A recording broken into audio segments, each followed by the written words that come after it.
The man left his daughter locked inside the car and went into a restaurant to buy some food, but the moment he walked away, two luxury SUVs suddenly pulled up beside the vehicle. Several masked gunmen stepped out and began walking toward the little girl. Sensing danger, the girl quickly got out of the car and tried to run, but she was soon caught by the attackers. The terrified girl screamed for her father, only to be struck by a vicious punch. Then the gang leader slowly approached. The girl had never seen these people before and had no idea why they were targeting her. I don't have any money. I don't have anything. I don't have...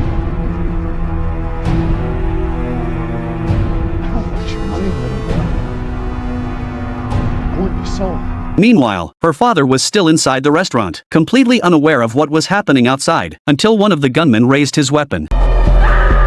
A sudden feeling of dread hit him, and he immediately rushed outside. The attackers quickly jumped into their vehicles, but the long-haired gunman remained frozen in place. It was obvious this was the first time he had ever killed someone. The grieving father charged forward, knocking him to the ground and ripping off his mask. The two instantly began fighting. At the same time, police sirens could already be heard approaching. Seeing this, the gang leader ordered the others to leave immediately. During the struggle, the long-haired man landed a powerful kick, sending the father crashing backward. Then he turned and ran, but police officers had already arrived and blocked his escape route. He was arrested on the spot. The man held his dying daughter in his arms, overwhelmed by grief. By the time his wife arrived at the hospital, their daughter had already passed away. No.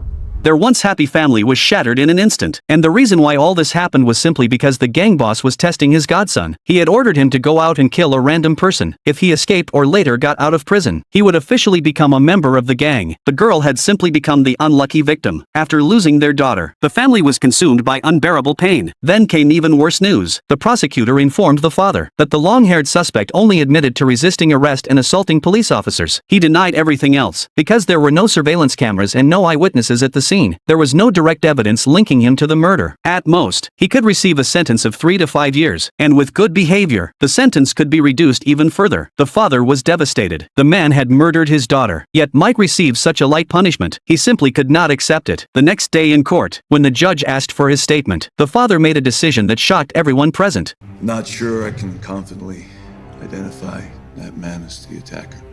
He withdrew all accusations against the long-haired man. If the law could not punish his daughter's killer, then he would seek justice himself. As a result, the suspect was released in court. His older brother was proud of him. The gang leader personally came to pick him up. The group left the courthouse laughing and celebrating, completely unaware that hatred and death were already waiting for them ahead.